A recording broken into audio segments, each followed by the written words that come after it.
សូមចាប់អស់បានរាល់គ្នាតែជាមេតបគ្រប់ចំនួនរាប់ពាន់ជាតិបានឃ្លាតបាត់បង់ជួជាហើយដៃណាតាំងពីជ័យវរ្ម័នទី1រហូតដល់ទី7ហើយចូលដល់បាត់លោកតាឆ្នាំរឿងចំនួនតែផងចៅបានចាំឈ្មោះអស់សំឡេងទៅ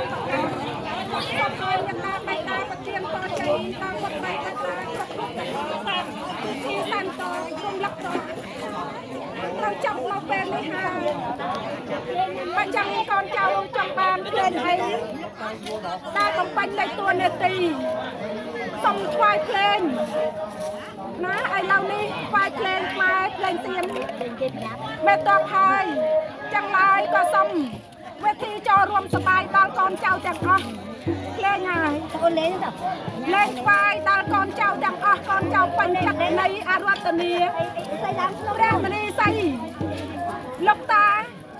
ណាឯសីចុកដងភ្លេងហើយ